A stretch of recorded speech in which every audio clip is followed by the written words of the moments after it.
Bienvenue Anna, merci d'être ici aujourd'hui.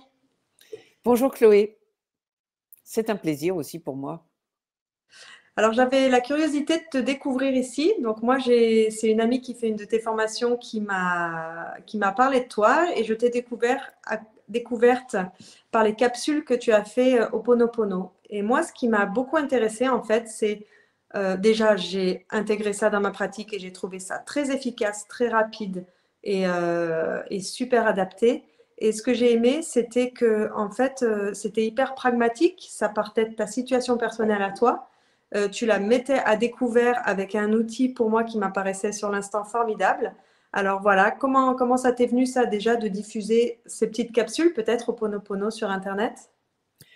Alors en fait, j'ai surtout intensifié pendant le premier confinement. J'ai fait, mais j'avais commencé avant. En fait, chaque fois que j'avais envie de faire connaître Ho'oponopono, je savais que euh, le moyen le plus simple, en fait, aujourd'hui, c'est l'audiovisuel. J'étais pas très au clair avec comment je vais faire une vidéo, puis je me suis dit, tu te poses pas la question. Et moi, j'ai l'habitude de parler de ma vie parce qu'en fait, je me dis, je représente à peu près l'essentiel des blessures de tout le monde. Je sais pas s'il m'en manque une, tu vois. Et donc, du coup, je me suis dit, je suis vraiment à même de comprendre les gens parce que j'ai tellement traversé d'épreuves, de galères. Ça a commencé au deuxième jour de ma vie que si j'avais pas trouvé ce genre de travail, tu vois, j'ai essayé la thérapie, mais ça n'a jamais fonctionné parce que moi, je suis là où je suis coincée, c'est dans des espaces-temps.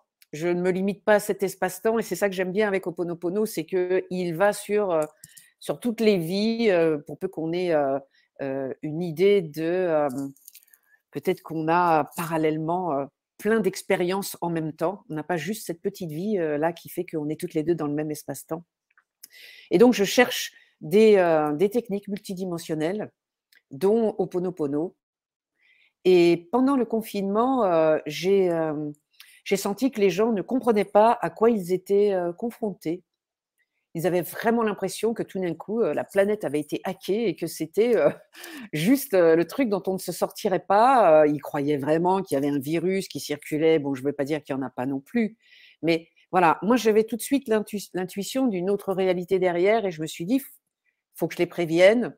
Faut qu'ils sachent qu'on arrive à une époque où l'inconscient est très poreux.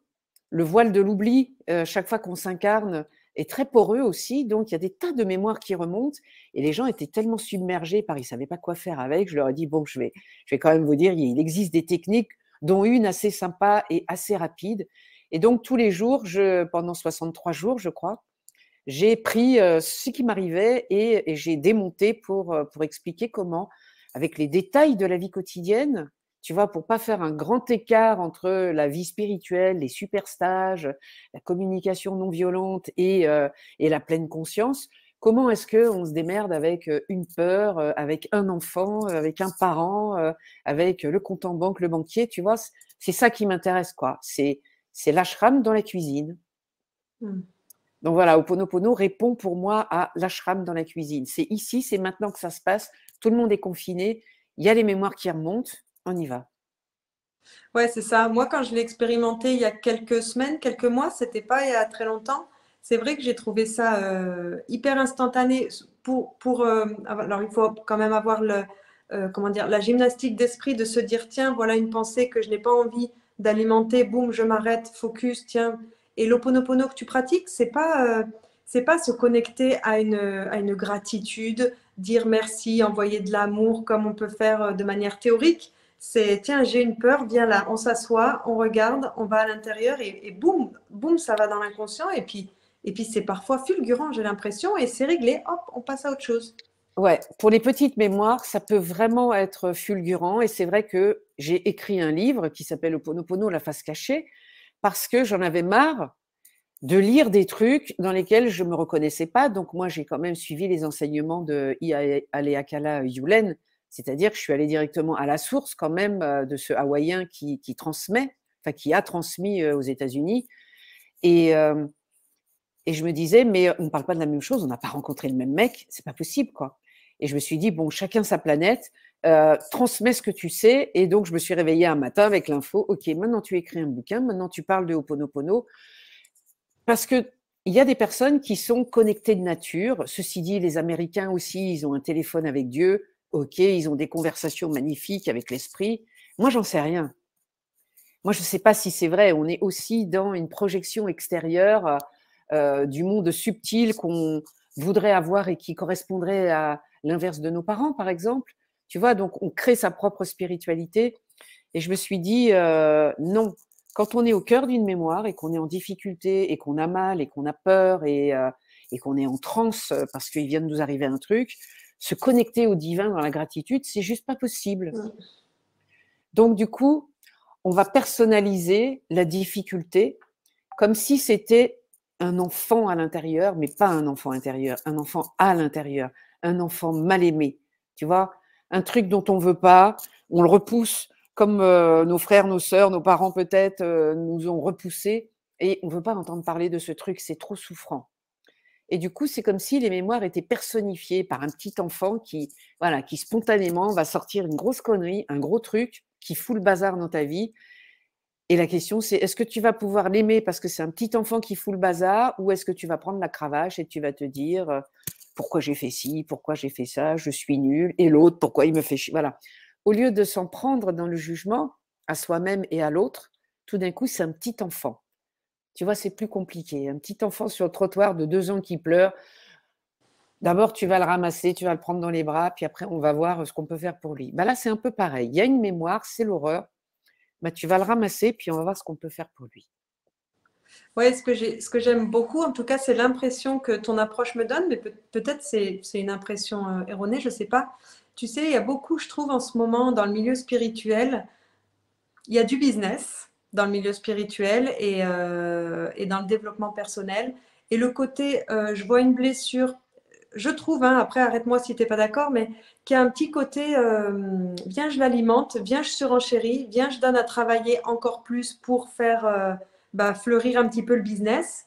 Et c'est ça que j'ai trouvé sain chez toi, c'est que j'ai l'impression que c'est OK, on voit, viens, on va voir, mais par contre, après, c'est bon, il y a moyen que ça s'arrête en fait. On n'est pas obligé de l'entretenir et de se raconter, tricoter un peu cette histoire. Qu'est-ce que ça te dit, ça? Alors, il y a 2 choses, parce que tu vois, pour pouvoir vivre sur internet et pour pouvoir, faire des formations en ligne, moi je connaissais rien, tu vois? Je ne savais même pas ce que c'était qu'un blog.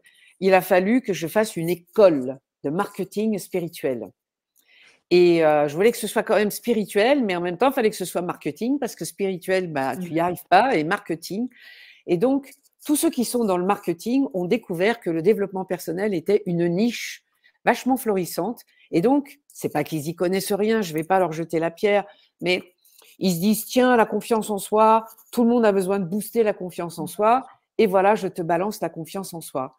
Et moi à l'intérieur, je me suis dit non, ça c'est de l'arnaque. Je vais t'expliquer pourquoi et c'est là où je te rejoins dans le côté business. En même temps, je n'aime pas non plus le plafond de verre que mettent les Français avec le business. Du genre, tu peux gagner de l'argent jusqu'à un certain taux, mais après, c'est malsain. Après, voilà. Tu vois, les Américains aussi, ils ont aussi quelque chose d'ouvert. Tu es libre d'aller chercher des bonnes infos. Mais je prends la confiance parce que c'est quand même le dada de tous ceux qui passent du business marketing au développement personnel. Et le manque de confiance en soi n'est pas une réalité. Si tu n'as pas eu un papa qui t'a tenu le porte-bagages et qui t'a dit combien tu étais sa chérie et combien c'était, voilà, en admettant qu'il soit pas trop incestuel aussi, combien tu étais merveilleuse et non, tu savais pas faire ça, mais c'est pas grave, regarde, je te tiens, je suis là, je t'accompagne, je te prends la main, je te fais franchir les étapes. Tu vois, tu l'as fait toute seule, j'ai lâché le porte-bagages. Si tu n'as pas eu un papa comme ça, attentionné tout le long de ta vie, la confiance, tu n'en as pas. J'allais dire, et tu n'en auras pas. Il va falloir la construire par rapport à ton travail personnel, tes ouvertures, comment tu as réussi à frayer ton chemin, parce que c'est ta preuve. Donc, tu auras confiance en la preuve vivante que tu es.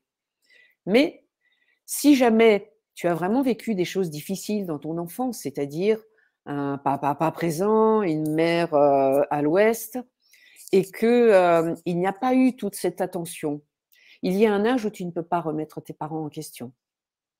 Tu vois, si tu as 1 an, 2 ans, 3 ans, tu ne peux pas remettre tes parents en question. Et donc, si tu souffres, c'est forcément qu'il y a quelque chose chez toi qui ne va pas. Et tu ne sais pas quoi.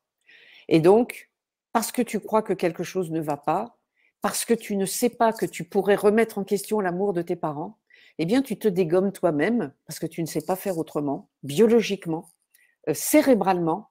Et donc, du coup, bah, tu dégommes ta confiance parce que tu ne sais pas que tu pourrais incriminer l'autre. Et donc, on construit, tu vois, cette espèce de tu es nul, de manque de confiance, euh, sur une interprétation de la réalité. En fait, je n'ai pas confiance en moi parce que je n'ai pas pu conceptualiser avec mon cerveau de 3 ans que je ne pouvais pas avoir confiance en mes parents. Et c'est là où c'est une arnaque. Parce qu'on va te dire, attends, je te la booste la confiance. Et attends, je vais te booster ton féminin. Tiens, mets-toi devant la glace, dis-toi que tu t'aimes et passe-toi des crèmes. Tu vois bien que si dans ta mémoire cellulaire, dès tes premiers jours de vie, ça a été la catastrophe, c'est pas parce que tu vas te passer de la crème en te disant que tu es belle que ça va marcher. Donc ça, pour moi, c'est de l'arnaque. Là, je te rejoins. Et moi, j'avais envie, donc je travaille sur Internet, donc je veux dire, c'est aussi mon business, mais j'avais envie de ne pas enfumer les gens et de leur dire, il y a des techniques qui marchent et je ne vais pas essayer de vous booster des trucs qui sont imboostables. Je vais essayer de vous amener au cœur de vous-même parce qu'il n'y a rien qui se guérit sans de l'amour et même la thérapie ne ramène pas d'amour. Tu vois, il y a peu de techniques qui ramènent de l'amour. On veut des techniques super quantiques, mais on ne veut pas mettre d'amour dessus. On veut amener nos enfants chez le psy en se disant, t'as vu, je suis une bonne mère, je veux vraiment qu'ils s'en sortent. Mais on ne veut pas mettre de l'amour sur la mémoire de merde qu'on leur a transmise. Et voilà, pourquoi j'aime bien être un peu cash et un petit peu… parlons des choses vraies. Et voilà, Ouais. Ho'oponopono, si tu arrives à mettre du cœur sur cette mémoire, tu as déjà fait la moitié du chemin, quoi.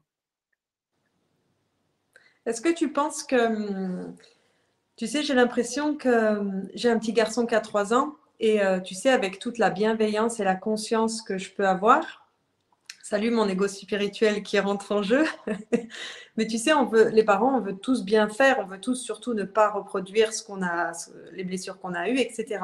Et j'ai la sensation que quoi qu'on fasse, parce que aussi les parents, soit il y a un couple qui est complémentaire la plupart du temps, ou il y a un parent absent, j'ai l'impression que quoi qu'on fasse, en fait, même avec la meilleure volonté du monde, au final, l'humain dans son incarnation, eh ben, c'est ça le jeu. C'est justement, dans tous les cas, il va y avoir des blessures qui vont émerger et il va falloir lever les voiles. Et pas que c'est un truc plombant, mais juste que ça fait partie en fait de la vie. Qu'est-ce que tu en penses?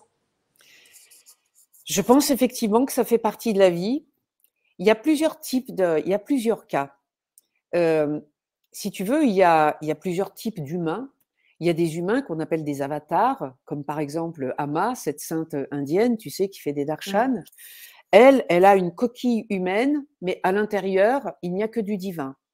Donc, il y a très peu de mémoire. Elle a vécu ses mémoires peut-être entre 7 et 12 ans. Et puis après, elle est complètement connectée au divin et puis il n'y a plus de mémoire à elle, en fait, qui émerge. Mais pour la plupart d'entre nous, il y en a qui ont des mémoires terrestres, c'est-à-dire qu'ils ont beaucoup d'incarnations terrestres. Alors, je reste dans cette dynamique, non pas parce que c'est une croyance, mais parce que pour moi, c'est du vécu. Et puis, il y a des personnes pour qui la Terre, c'est leur première incarnation. Mm. Et donc, du coup, pour fabriquer ton corps, il faut ramasser par la glaise de la Terre. Tu vois, c'est la glaise de la Terre qui va fabriquer ton corps. Et dans la glaise, il y a toutes les mémoires de l'humanité depuis la nuit des temps.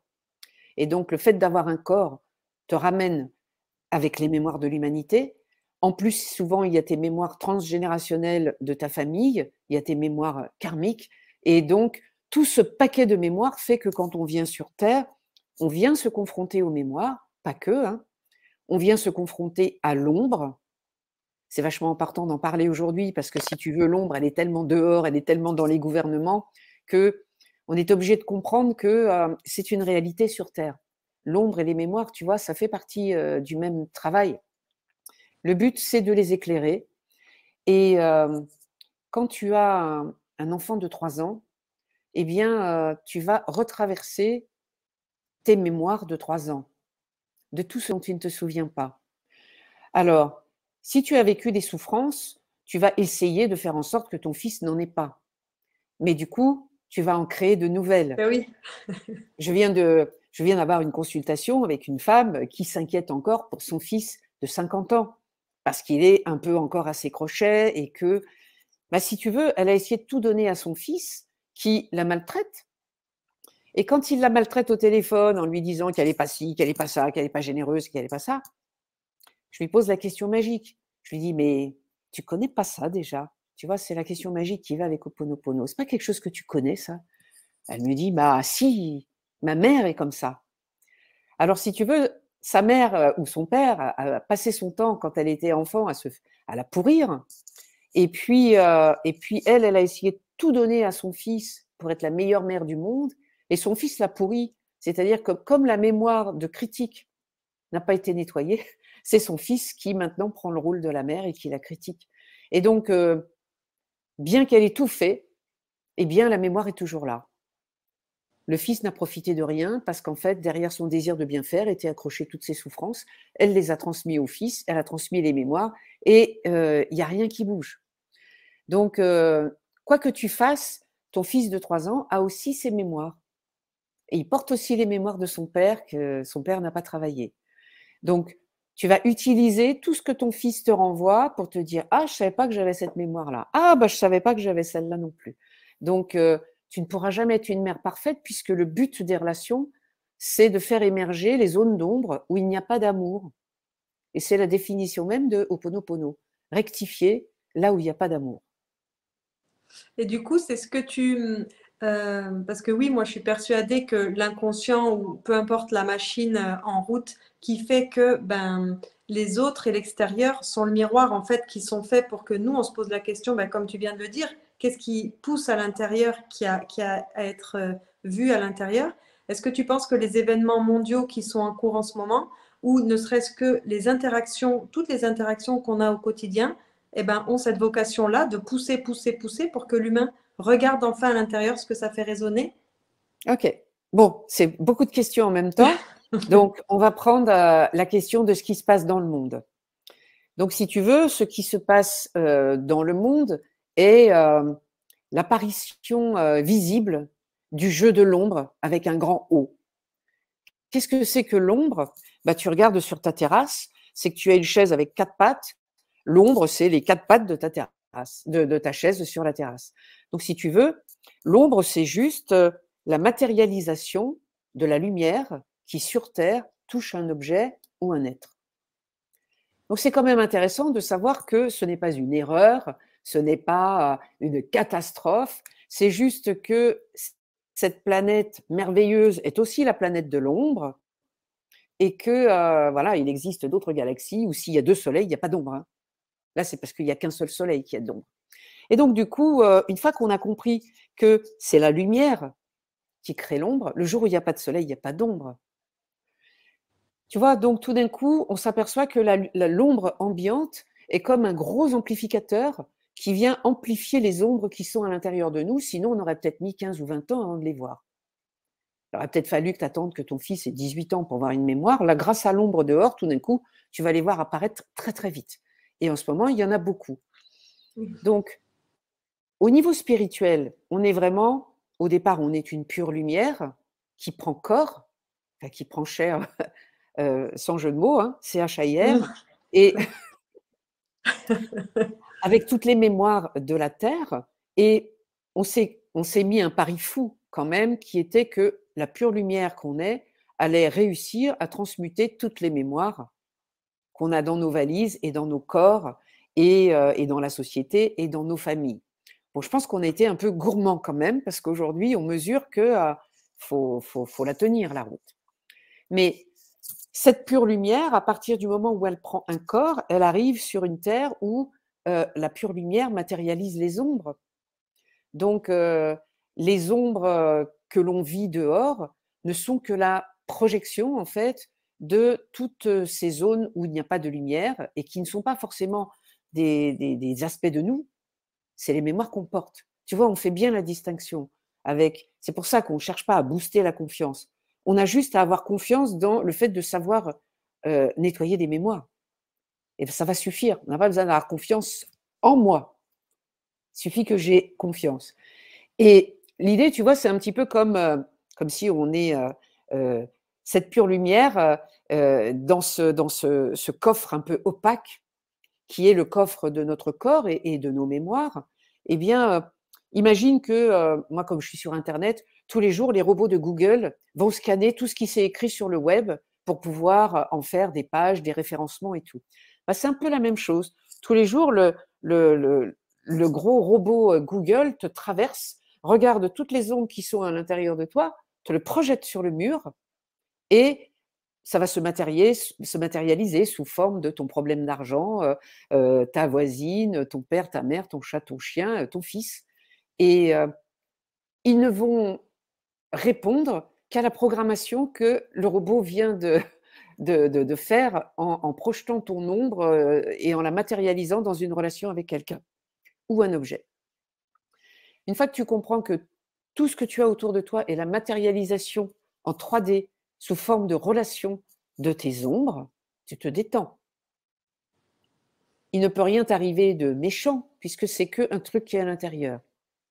En même temps, tu vois l'ombre qui fait si peur aujourd'hui. Ma chaise n'a que 4 pattes et l'ombre n'a que 4 pattes. L'ombre est incapable de créer une 5e patte à ma chaise. Moi, je peux créer une chaise à 5 pattes et l'ombre va fidèlement la reproduire. Tu vois, donc cette ombre qui nous fait si peur, elle n'est rien d'autre que l'expression de ce qu'on a à l'intérieur de nous, qu'on a besoin de nettoyer, et c'est pas plus grave que ça. Mais on a peur. Et quel est le rôle du corps pour toi en termes de symptômes, d'alerte et de vigilance et de conscience, quoi? Alors, j'aime beaucoup le décodage biologique et la biologie totale qui dit que l'endroit du corps qui est touché dans ce monde holistique et fractal a un lien avec la cause du désagrément. C'est-à-dire que si tu as un bazar au niveau de la tête, on sait que ça va être en lien avec des choses de l'autorité de ton père. Si tu as des sciatiques et que tu peux plus marcher, bah, c'est en lien avec plutôt l'aspect maternel et les appuis parentaux sur lesquels tu n'as pas pu t'appuyer. Tu vois, donc chaque petite chose va pouvoir être décodée pour donner une indication de c'est quoi la mémoire que j'ai besoin de nettoyer. Donc j'aime beaucoup ça, mais il y a aussi des contrats d'âme, c'est-à-dire que en ce moment je rencontre beaucoup d'autistes. On m'en met beaucoup dans les pattes parce que j'ai un lien très particulier avec les autistes. Enfin, ils me reconnaissent tout de suite comme étant des leurs. Et donc, si tu veux, j'ai perdu le fil, mais ça va revenir. Je suis un fil. Oui, donc tu me posais la question. Le corps Voilà, pour le corps. l'intérêt du corps. Donc, le corps, on a aussi des contrats d'âme, c'est-à-dire un autiste, c'est quelqu'un qui vient enfermer dans un corps. C'est-à-dire que tous ses premiers chakras sont boutonnés jusque-là, à peu près, ou jusque-là. Et il vient exprimer quelque chose. Et voilà, c'est un choix d'âme. Donc là, on ne peut pas dire qu'on est plus que dans une mémoire, tu vois, on est dans un contrat d'âme. Il y a aussi des maladies qui sont prévues par notre cursus parce qu'il y a un moment où elles vont venir nous réveiller et nous donner un coup de main. Parce qu'en général, après une maladie, en tout cas dans les 2 ans qui suivent, on est beaucoup plus heureux qu'avant la maladie, si on a bien suivi le cursus. Tu vois, donc le corps, il est là pour porter nos émotions. Et puis à un moment donné, quand il commence à incarner les difficultés et les pathologies, c'est comme s'il disait, tu vois, j'ai bien porté, je pense que tu es mûr. Un peu comme un chat qui aurait vécu, comme le mien, 19 ans. Au bout de 19 ans, il m'a dit, je crois que tu es mûr pour vivre sans moi. Eh bien, le corps, c'est comme s'il disait, tu es mûr pour nettoyer ton émotion au lieu de me la laisser porter, donc je vais te manifester une pathologie qui va t'aider à devenir autonome et à prendre en charge ce que j'ai pris en charge pendant tout ce temps. Donc, si tu veux, c'est un gros allié, mais en général, on le prend comme un ennemi, surtout ceux qui ont des problèmes de poids et de maladie. Ils ont l'impression d'être soumis et contraints, alors qu'en fait, le corps est juste en train de leur ramener une mémoire de soumission et de contrainte. Tu vois, donc il faut toujours le voir au 2e degré. C'est pour ça que j'ai fait ces vidéos par rapport à ta première question. C'est pour que les gens apprennent à avoir ce recul et à avoir cette double vision de attends, attends, ce n'est pas qu'un problème, c'est une mémoire. On peut la nettoyer, on peut faire quelque chose, même si en apparence, ça a l'air d'être insoluble. Oui, c'est ça, parce que je pense aux personnes qui ont des douleurs des grosses douleurs, quoi, des maladies qui persistent.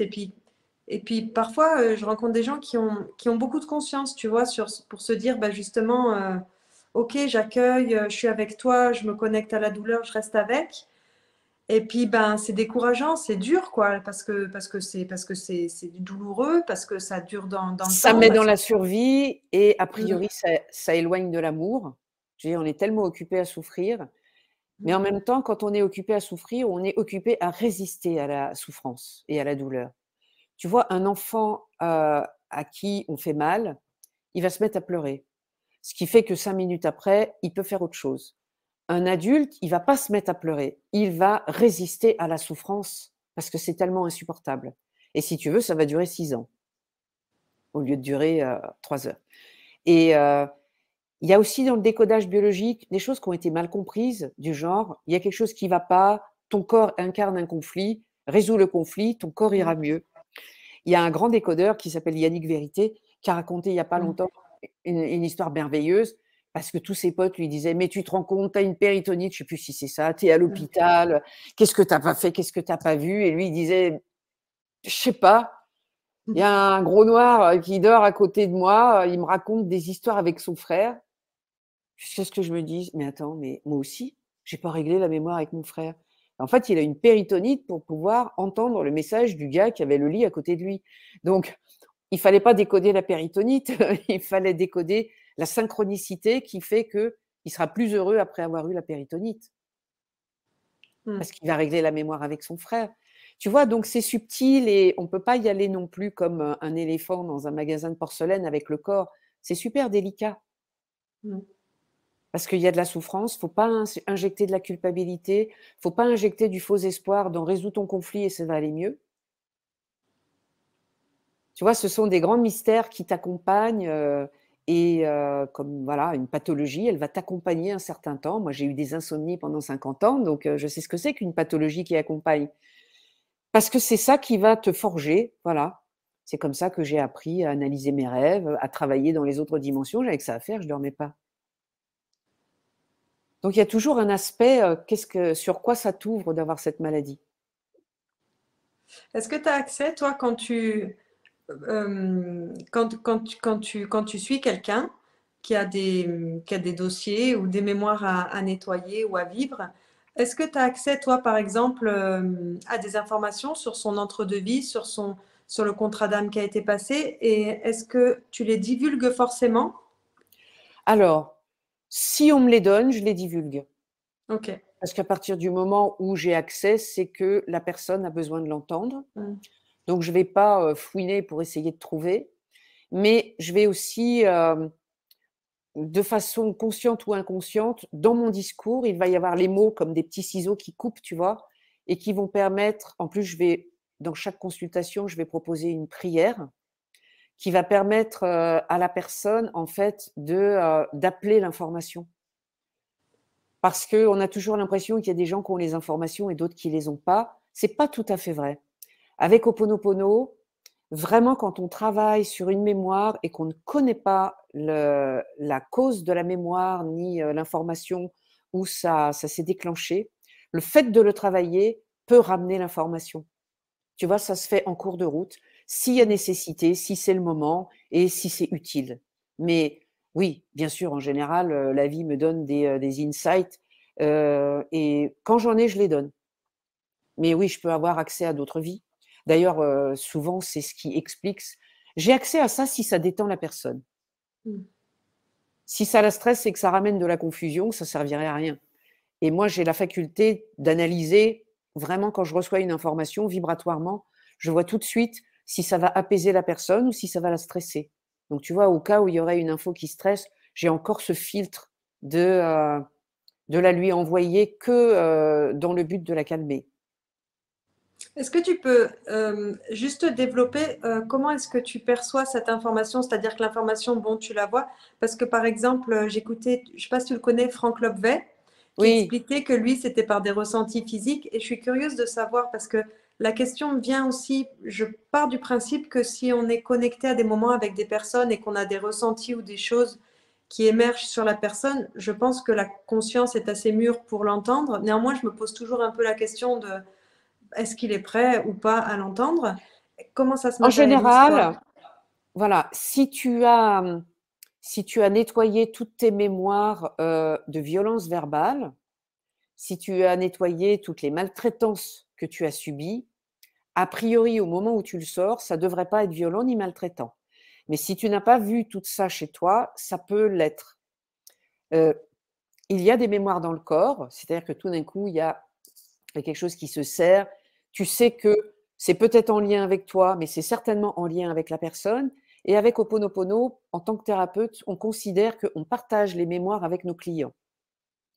Donc, il n'y a pas un client qui a une mémoire, vous partagez la même. Donc, si tout d'un coup, tu as mal à l'estomac, bah, c'est que tu as la même mémoire. Donc, il y a vraiment, voilà, il y a des ressentis dans le corps, il y a des images, il y a des formes de révélation. Et l'intuition chez les femmes ne fonctionne pas comme l'intuition chez les hommes. L'intuition chez les hommes, elle est au chakra de la gorge, c'est-à-dire que tout d'un coup, ils vont dire on fait ça. Et puis, en tant que femme, tu as envie de le dire ouais, mais tu m'as pas demandé mon avis, je ne sais pas si je suis d'accord et tout ça. Et le pauvre gars, il peut pas t'expliquer. Il n'a pas voulu faire un abus de pouvoir, il a juste une intuition qui est là et tu t'aperçois 2 mois plus tard qu'il avait complètement raison, le gars. Mais il peut pas l'expliquer. L'intuition féminine, elle est plus là, c'est ce chakra-là, et du coup, elle tombe par paquet. Donc, tu vois, tu ouvres ton paquet et il y a toutes ces informations, dont parfois des images de la vie d'un autre espace-temps. Pour moi, elles ne sont pas antérieures, elles sont en même temps. C'est pour ça qu'on y a accès. Donc, tu vois, il y a des personnes qui vont voir écrit des mots et qui vont dire le mot. Et moi, je dirais que les mots me sont insufflés dans mes phrases. Tout d'un coup, je me mets à mettre un truc, je dis un truc, je dis à la personne, je suis désolée, c'est sorti un peu raide. Elle me dit, non, non, ça va, je comprends. Tu vois, donc, il y a des choses qu'on fait consciemment, il y a des choses qui sont, on est utilisé totalement par l'information pour pouvoir passer. Et si tu as peur de faire du mal à l'autre, bah, c'est forcément que tu as une mémoire où on t'a fait du mal. Travaille cette mémoire. Hmm. Tu Ah, vois, c'est ça qui est merci. simple. C'est ça qui est simple avec Ho'oponopono, parce que toutes les questions qu'on a ne parlent jamais que de nous. Hmm. Et j'ai vu aussi que tu avais un thème de prédilection avec les couleurs. Ouais, j'ai plusieurs thèmes en fait. Donc j'ai Ho'oponopono parce que c'est là où on apprend à mettre du cœur et je dirais que c'est ce qui amorce la vraie transformation. Je travaille avec les couleurs, tu vois, je travaille avec un jeu, mais je travaille aussi en fait, maintenant, les couleurs, elles sont intégrées. Ça permet un diagnostic. Si tu veux, quand je travaille avec les couleurs, je me souviens quand j'étais à Marseille, j'habitais chez une amie et elle me dit, il y a le voisin du dessus, il veut que tu lui tires les couleurs. Bah, je dis, ok. Donc le gars descend et puis, il tire la couleur gris souris. Il me dit, bon, j'ai un problème avec ma femme, j'aimerais bien qu'on puisse l'éclaircir. Et puis, il me tire cette carte-là. Je lui dis, j'ai un problème parce que la couleur gris-souris, c'est la couleur du mensonge. Et là, Ah, le gars se décompose et il me dit, bon, ça va, c'est pas ma femme, c'est ma maîtresse. Et, et en fait, si tu veux, les couleurs, elles sont, c'est vraiment, j'appelle ça la psychologie des couleurs. Donc, chaque couleur a une dizaine ou une vingtaine de significations et tu les lis comme un tarot. Et dans ce tarot-là, les couleurs, voilà, c'est comme des phrases, des paragraphes qui peuvent même expliquer une vie parallèle. Hein. Donc, moi, je les utilise comme diagnostic. Quand la personne vient, tu vois, si je veux qu'elle me parle de sa maîtresse et qu'elle me parle et qu'il me parle de sa femme, elle remet la personne dans sa vérité. Bon, on est là pour la vérité, donc on se raconte pas d'histoire. Et voilà, j'aime beaucoup, je les utilise pour moi aussi, parce que quand je me raconte des histoires, les couleurs me disent tout d'un coup, non mais attends, mais tu es complètement à côté de la plaque. Je me dis, ah bon, comment ça se fait que je ne sais pas que je suis à côté de la plaque? hmm. Je regarde les couleurs, comment ça se Je repose la question, mais pourquoi je suis à côté de la plaque? Et voilà, donc j'adore c'est un anti-mental Hmm. que j'utilise donc dans la thérapie pour, j'allais dire, pour diagnostiquer le vrai problème des personnes et pour diagnostiquer le mien aussi. Donc ça fait partie, oui, des formations que je propose sur internet. Donc, Ho'oponopono, les couleurs. Est-ce que tu as d'autres cordes à ton arc? Ouais, je travaille beaucoup aussi avec le concept de je range ma vie.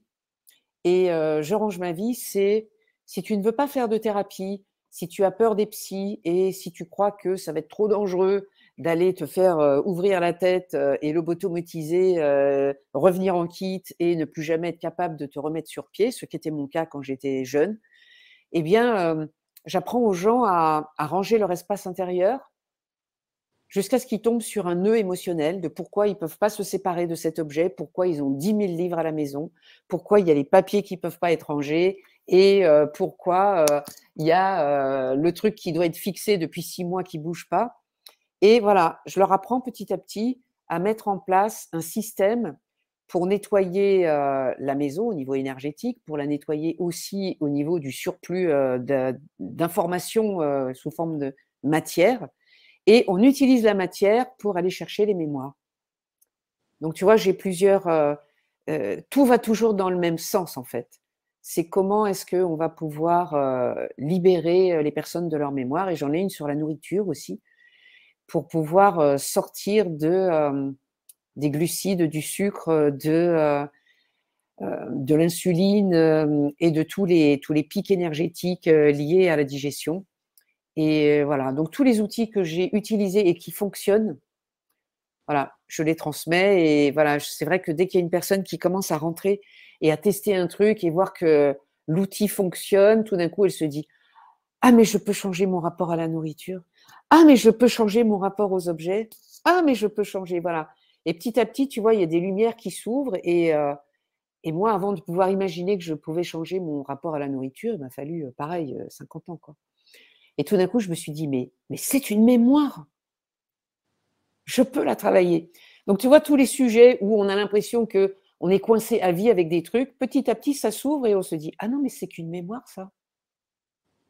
Voilà, donc dès que voilà, j'ouvre des nouveaux sujets et c'est pour ça que, je fais, j'ai plusieurs cordes à mon arc parce que ce sont toutes les mémoires que j'ai essayé de déloger chez moi.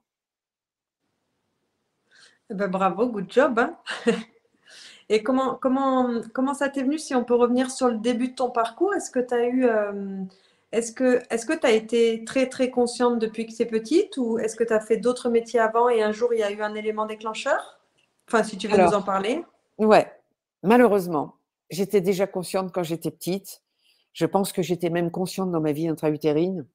Je me suis refait et fait et refait des tas de process pour revivre la naissance parce que comme je l'ai vécu consciemment, c'est un vrai traumatisme. OK. C'est l'horreur. Tu tu te sens coincé dans les tuyaux à pas pouvoir avancer. Enfin, je me dis que les gens qui, ont le voile de l'oubli, sont vraiment chanceux. Mmh. Moi, à 2 ans, je tirais déjà les cartes. Donc on m'a fait faire des études scientifiques pour me remettre les pieds sur terre et quand j'avais ah, il y a un petit brouillage, ouais. Et puis, quand j'avais 4 ans, j'étais à l'école maternelle, j'étais dans la classe de ma tante et on devait faire un spectacle de fin d'année. Donc il y avait, les superstars qui allaient faire de la danse classique et moi je faisais de la danse depuis que j'avais 2 ans et puis, en gros, les gros lourds qui allaient faire un spectacle, sur le cirque et moi j'adore le cirque. J'adore les tigres, j'adore tout du cirque et je voulais faire le cirque et ma tante m'a dit: «Mais genre quelqu'un de ta classe ne peut pas faire du cirque, tu vas faire la danse classique». J'avais 4 ans et je me suis dit: «Putain, mais c'est mort, quoi. Tu auras jamais le droit de faire ce que tu veux et tu vas être obligé de te plier», donc voilà, j'ai toujours eu la conscience et c'était pas un cadeau, quoi. Mmh. Moi, toute mon enfance, j'avais la certitude et la vision des cœurs fermés et je me disais: «Mais en fait, personne aime personne et moi non plus». Et c'était juste horrible, tu vois? Et j'avais pas grand-chose auquel me raccrocher. La nourriture, heureusement. Je mangeais le sucre à la petite cuillère pour me consoler, de toute la vision, d'horreur que j'avais. Et puis, bah, c'est venu très tôt, hein. Moi, j'avais, une vingtaine d'années, je voulais aller rencontrer un maître tibétain, absolument. Il fallait que je retrouve mon maître tibétain. Donc je suis partie, j'ai mis un peu de temps, le Tibet était fermé, je suis passée par, le Ladakh et la route s'est écroulée, je n'ai jamais rencontré mon maître tibétain, mais j'étais avec des Indiens qui m'ont dit: «On a un maître, nous, si tu veux», et en fait, c'était un maître tantrique et en fait, bah, des années plus tard, je suis rentrée dans le monde tantrique parce que ça fait partie de mes spécialités aussi, le tantra Et, euh, et en fait, tu vois, tout a été téléguidé, téléphoné depuis mon enfance. Ce maître-là a décidé, enfin, il m'a montré la voie en fait de ce que j'allais faire après. Je suis devenue enseignante parce que j'avais pas le choix. Chaque fois que j'essayais de faire un métier, mais même parfumeuse ou n'importe quoi, je finissais toujours dans les études, les cantines. Et donc, j'ai dit, bon, allez, va pour les enfants. Donc, j'ai été professeure des écoles. Je savais que c'était pas mon métier, mais il fallait que je réapprenne tout ce que j'avais pas appris enfant. Et puis, voilà, j'ai commencé en tant qu'astrologue. Et après ça, j'ai fait les couleurs. Donc, tu vois, j'étais préoccupée par l'avenir, mais en fait, j'avais tellement peur de reproduire dans le futur toutes les horreurs du passé que j'ai vu que ça marchait pas. Donc après, ben, j'ai fait de la thérapie et j'ai vu qu'on pouvait rester accroché à son histoire. Et voilà. Et petit à petit, j'ai cherché des outils plus quantiques. Je travaille aussi avec des techniques pour enrayer les traumatismes, les phobies. Voilà, des types de MDR, c'est pas vraiment de l'EMDR. Donc j'ai quand même été choisir des outils pour enlever les traumas parce que une bonne partie de ma clientèle est une partie de l'humanité super traumatisée, les femmes abusées. C'est pour ça que je fais du tantra. Je, je, il y a vraiment un outil formidable pour réparer tous les abus. Et donc tu vois, c'est ma ligne de conduite. Ça a toujours été là et à chaque fois je me dis non, on ne peut pas laisser l'humanité souffrir comme ça. Il faut absolument leur trouver. Voilà, donc je suis motivée dans l'enthousiasme, pas. On ne peut pas les laisser souffrir. Est-ce Et que du tu coup, peux on m'envoie toutes les techniques. Hmm. Est-ce que tu peux me préciser ce que c'est le tantra? Je le connais très peu. Le tantra, c'est, en tout cas, moi, je l'ai suivi c'est une voie spirituelle. En général, tu vois, le bouddhisme. Le bouddhisme, on va dire que c'est quand même une technique d'éveil qui n'est Hmm. pas religieuse, mais une fois que tu rentres dans le bouddhisme et que tu pratiques 20 ans de bouddhisme, au bout de 20 ans, on va te donner les tantras. Ce sont des enseignements. Les Indiens, ils font l'inverse. Ils te donnent les tantras tout de suite et ils te disent, tu vas mettre 20 ans à les intégrer, mais c'est pas grave, je te les donne tout de suite. Donc, c'est une façon de récupérer sa vraie nature, tout en regardant à quel endroit est-ce que ta nature, elle a été contrainte et forcée de se tordre, d'où Ho'oponopono, détordre, dans les relations affectives, les relations amoureuses, la façon dont tu t'es identifié aux souffrances au lieu d'être dans ta nature aimante. Donc, ça ramène beaucoup de guérisons entre les hommes et les femmes et les guérisons dans le corps de tout ce qui a été abusif, en particulier la sexualité. Et, euh, et en fait, le féminin qui émerge en ce moment s'aperçoit qu'au moment de se manifester, il est complètement sous l'emprise de la mauvaise image de tous les abus qu'il a subis. Et donc, je me suis dit, ah non, mais on ne peut pas laisser les femmes dans cet état-là. Voilà. Donc, tout ce que j'ai fait pour moi et qui a marché, c'est comme ça que j'ai réparé des abus que j'ai subis moi. Je me suis dit, ah non, mais on peut réparer dans le corps les abus, mais c'est trop beau, quoi. Donc, voilà, c'est ça la piste, c'est que chaque fois que tu reconnais une mémoire en toi, c'est trouver l'enthousiasme de nettoyer la mémoire pour l'humanité. Et c'est ça qui fait que malgré toutes les blessures, il y ait la gratitude, tu vois, les émotions positives, elles arrivent, non pas parce que tu te mets devant la glace en te disant que tu t'aimes, mais c'est parce que tu as vraiment nettoyé toutes les ombres qui t'empêchaient d'être dans ta vraie nature.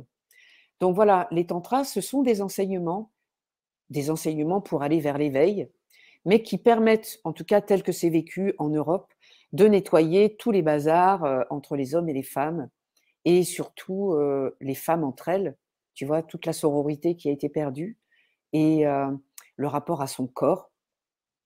Donc c'est la dimension, je veux dire, on est dans la matière, donc la dimension corporelle. Moi, j'étais quand même beaucoup dans la dimension psy, la dimension spirituelle.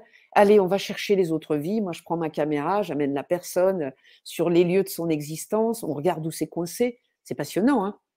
Mais voilà, le corps, c'est quand même c'est quelque chose, quoi, hein. Mais c'est ça, comme tu dis, c'est exactement ça, c'est trouver l'enthousiasme d'aller regarder pour nettoyer, pour être avec, pour câliner ce petit enfant qu'on est. Comme tu dis, après, l'émotion plus dite positive jaillit. Et je trouve que c'est différent de ce que le développement personnel, je trouve, tend à nous faire croire. et la société.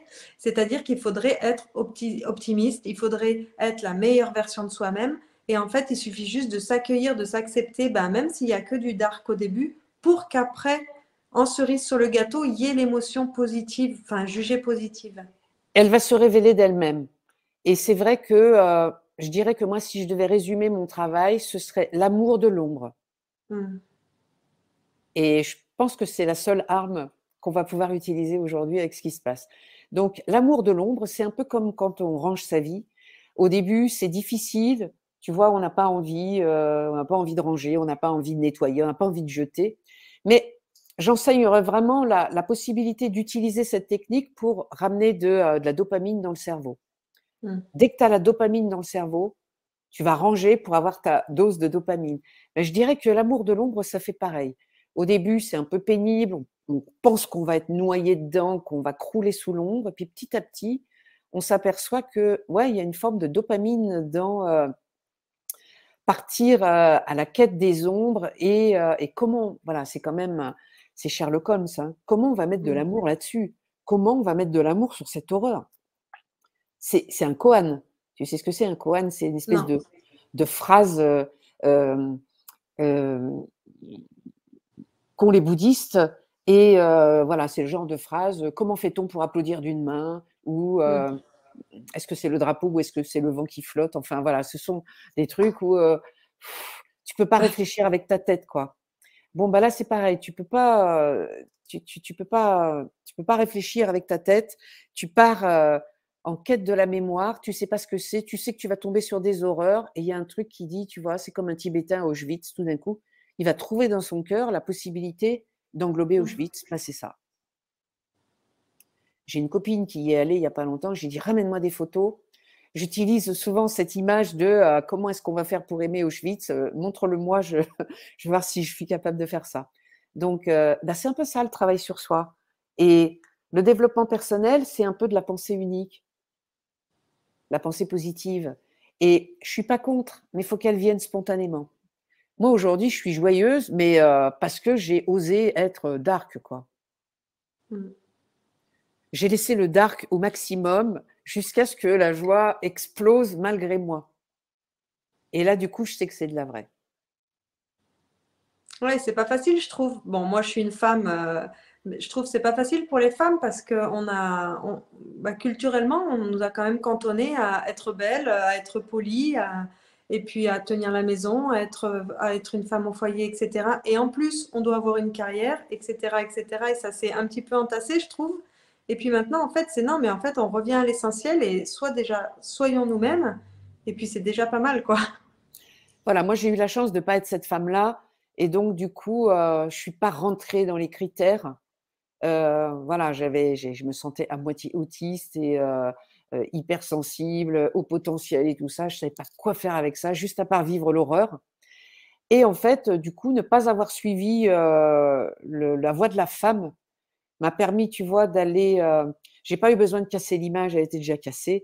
Heu, le miroir était déjà cassé, donc tout allait bien. La seule chose que je pouvais faire, c'est comment est-ce qu'on va remettre les morceaux en place et j'ai pas eu l'impression d'une brisure et donc comment on va faire?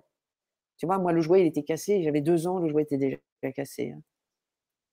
Et justement, j'allais te demander finalement, dans ces périodes où bah, tu as été un peu enseignante et puis finalement après, tu t'es aussi connectée après les enseignements sont venus à toi et puis ça s'est tricoté d'une autre manière, ta vie, on va dire professionnelle entre guillemets. J'allais te demander comment justement dans ces moments-là, t'as gardé confiance quoi, vu que bah, tu te sentais isolée, tu te sentais seule dans ta situation, mais au final, rien, t'as laissé la vie te traverser avec les ombres et puis c'est tout. Alors, moi, j'avais des rêves. Puisque je ne dormais pas, j'avais mes rêves. Je pense que mes rêves m'ont servi de parent. C'est pour ça que quand j'ai des clients qui arrivent avec des rêves, je me réjouis parce que je sais que là, on a une mine d'or. Et mes rêves me guidaient, en fait, de là où j'en étais, de ce qui allait pas, de comment. Donc, je crois que l'espoir que j'ai eu, c'était cette guidance, en fait. Je me suis dit, ça a l'air d'aller quelque part. Et puis, les synchronicités et les coïncidences. Tu vois, quand ce vieux maître tantrique, quand j'étais au fin fond de l'Himalaya, m'a dit toi, ça passera par la Suisse, que j'ai fait des années avec un maître tantrique et que en rebaissant le capot de sa voiture, j'ai vu la Suisse, je me suis dit, ah, mais il m'avait prévenu.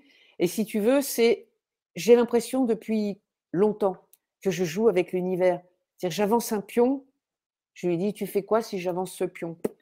Ça répond. Je me dis, ah bon, bah, j'en avance un autre.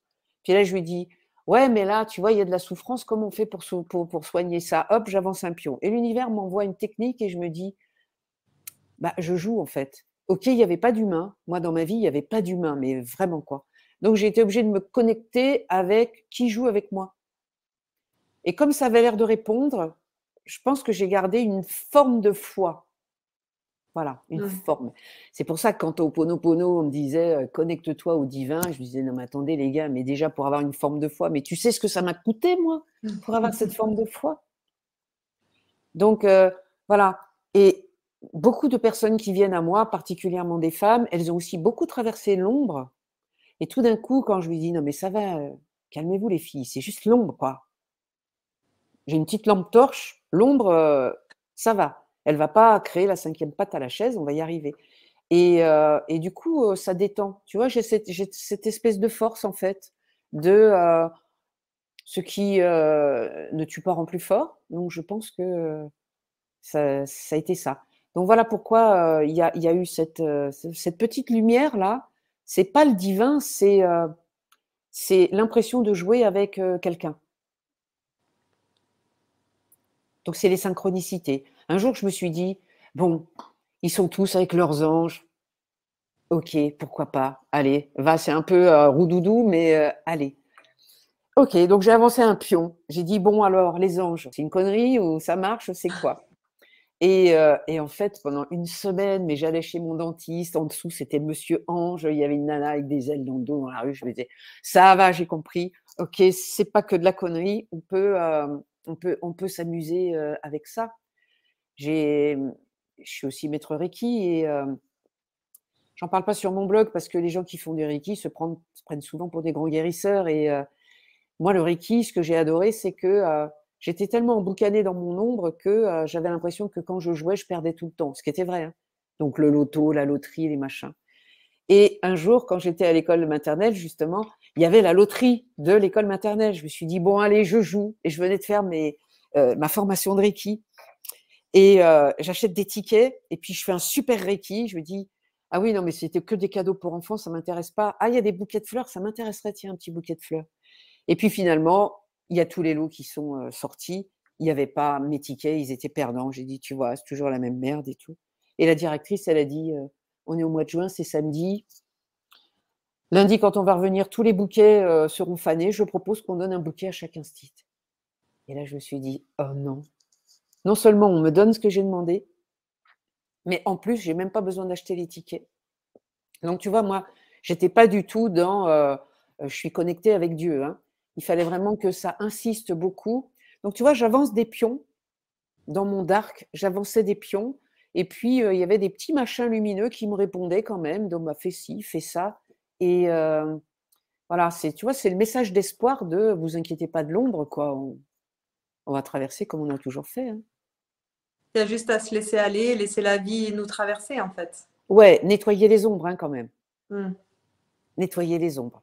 Ne pas y croire, bien voir qu'une ombre n'est qu'une mémoire, ça se nettoie, ça se travaille, on met de l'amour dessus. C'est du taf quand même, hein. Parce que Mm. ceux qui arrivent à se laisser traverser, bah, tant mieux, moi j'y arrive pas, hein. Moi je le travaille, quoi. Je suis pas encore dans la lumière me traverse. En fait, Est-ce que... certainement c'est ce qui se passe, hein, Mm. mais je le reconnais pas comme tel. Est-ce que, et puis peut-être ça sera la dernière question, ça me vient à l'idée comme ça, tu sais, la période de l'adolescence. Qu'est-ce que tu en penses? Est-ce que tu penses que c'est une période charnière où notre sensibilité qui est jugée hypersensible, mais qui en fait est une norme, je pense? Est-ce qu'il y a Qu'est-ce que ça fait résonner pour toi l'adolescence? Est-ce qu'il y a une période charnière à voir là-dedans? Alors, pour moi, l'adolescence, c'est quand même le moment où vont se révéler toutes les mémoires. Ah, Tu vois, il y a des maladies comme Hashimoto, comme la bipolarité, tout ça, ça va se révéler à la fin de l'adolescence. Donc, il y a quand même cette difficulté. D'abord, il y a ton corps qui change, mais en plus, si tu as des mémoires, elles vont se manifester à ce moment-là. Donc, c'est un gros plombage. C'est le moment où on aurait absolument besoin du soutien indéfectible des parents, et c'est le moment où ils sont absolument incapables d'être là. Et donc, on vit une grande solitude. Et si tu veux, l'hypersensibilité, on n'en vit que les douleurs. Mm. Moi, j'ai pas vu d'ouverture à l'adolescence, quoi. J'ai vu que le ciel se refermait. Je me suis dit bon ben voilà, c'est fini, quoi. Donc moi, j'étais plutôt là-dedans, hein. J'ai fait une mononucléose. Donc quand on a des ados, il y a vraiment à regarder. Le découragement peut être grave parce que trop de mémoire d'un coup. Donc il y a vraiment besoin de travailler en tant que parent. Si les ados nous font toucher des mémoires, travailler les mémoires et garder ce petit filet de lumière en tant que parent pour ces ados-là et pas les laisser gérer tout ce sombre parce que c'est pas simple. Mm. C'est un rituel de passage, puis il n'y a plus personne Ouais. pour t'accompagner. Moi, j'ai des ados en consultation, ils m'entendent sur Internet, ils disent à leur mère paye-moi une séance avec Anna Sambelli. Et donc, je trouve aussi que dans leur hypersensibilité, ils sont quand même capables aussi d'attirer ce dont ils ont besoin. Mais il y a des ados qui sont plombés graves, quoi. Et Mm. voilà, moi je dirais en tant que parent, surveillez que vos ados ne soient pas trop plombés. Il y a besoin d'une petite lumière. Ils ne sont pas encore connectés et c'est difficile pour eux. Ouais, et en même temps, comme tu disais, les voiles sont beaucoup plus poreux. Donc, c'est vrai qu'il suffit peut-être souvent de pas grand-chose. Une rencontre avec Anna, un autre petit truc voilà, pour donner une petite lumière supplémentaire à cet enfant qui était dans le marasme. C'est ça. Donc, en tant qu'adulte, dès qu'il y a un ado qui s'adresse à nous, vraiment, pas lui sortir la pensée positive, hein, mais Mm. bien être au clair avec j'accueille tout ce que tu vas me dire, quoi. Et puis oui, tu es normal. Mm. Bon, du coup, j'ai une dernière question qui me vient et on arrête là. Justement, tu parles de bipolarité et tu sais, j'ai l'impression que tout ce qui est bipolarité, mais tu en as parlé avec l'autisme, finalement, la dépression ou des choses comme ça qu'on catalogue maladie psychiatrique, au final, il y a une connexion plus au subtil et à d'autres choses, j'ai l'impression, non? Alors, ouais, pour moi, quelqu'un qui est bipolaire, souvent, c'est quelqu'un qui est déjà super intelligent, souvent haut potentiel, mais qui a traversé la rivière et qui est resté coincé au milieu de la rivière. Mm. Donc, du coup, pour la normalité, ils sont pas normaux. Euh, c'est difficile parce que ils veulent pas non plus de médicaments et donc du coup, ils veulent rester libres, mais ils sont quand même emboucanés par une mémoire. Tu vois, la bipolarité, parfois, c'est une pathologie qu'on développe quand on a été élevé par des parents dépressifs ou alcooliques. Tu vois, l'alcoolisme, c'est, tu vois, ton père, il est normal, puis quand il est bourré, tout d'un coup, tu comprends pas à 2 ans qu'est-ce qui s'est passé pour qu'il soit plus la même Mm. personne. Eh bien, quand on développe des aspects comme ça bipolaires, parce qu'il y a quand même toute une gamme de bipolarité, c'est comme si on exprimait ça. On est un peu deux personnes, mais parce que c'est comme ça qu'on a vécu les adultes dans notre famille. Et puis voilà, Mm. avec la bipolarité, souvent il y a quand même des abus à la base, pas tout le temps, hein, mais souvent. Tu vois, donc ce sont des pathologies qui nous permettent de déceler les mémoires qui sont derrière. Mm. Donc voilà, pour moi, c'est toujours mon travail de Sherlock Holmes, hein. J'écrivais des romans de détective quand j'étais jeune, mais parce que, en fait, c'est ça qui me passionnait. Comment est-ce qu'on va aller dégoter la mémoire qui est cachée derrière ça, quoi? Bon, bah génial, ça paraît hyper simple, hyper facile et hyper joyeux. Bah ouais, ça l'est pour moi, c'est vrai. Ça l'est joyeux aujourd'hui, hein. Mais bon, Mm. le chemin a été long. En ce moment, je me fais réveiller par une chanson de Enya qui s'appelle Long Journey. Et c'était, putain, le chemin a été long dans l'ombre, quoi. Et Mm. ça me fait du bien d'entendre ça le matin. Je me dis, ah, je suis pas toute seule à avoir traversé ça quand même, on est plusieurs. Bah, merci infiniment en tout cas pour tous ces partages, Anna. Je mettrai dans les commentaires de la vidéo ton site internet et enfin, tes coordonnées pour que les gens puissent te voir. Je te laisse terminer avec un mot de la fin, si ça te dit. Eh bien, Chloé, moi, je te remercie beaucoup. Moi, vraiment, mon message, c'est un message d'espoir avec Ho'oponopono. Parce qu'en fait, nos mémoires, elles sont quasiment là dès la naissance, pratiquement toutes. Et donc, du coup, chaque fois que vous faites un travail de nettoyage, que ce soit Ho'opono ou autre chose, vous enlevez des mémoires. Donc, plus vous avancez en âge, moins il y a de mémoire, plus vous êtes heureux. Au lieu de commencer à flipper parce que la peau va se flétrir et tout ça, moi, je pense que plus j'avance avec Ho'oponopono, plus la vieillesse me fait plaisir parce que, en fait, j'ai jamais été aussi propre ni aussi clean au niveau des ombres. Donc, voilà, avancer en âge, c'est super parce que vous serez jamais aussi propre et aussi clean. Voilà, mon message de la fin. Eh ben, super. Merci beaucoup, Anna. Ciao, ciao.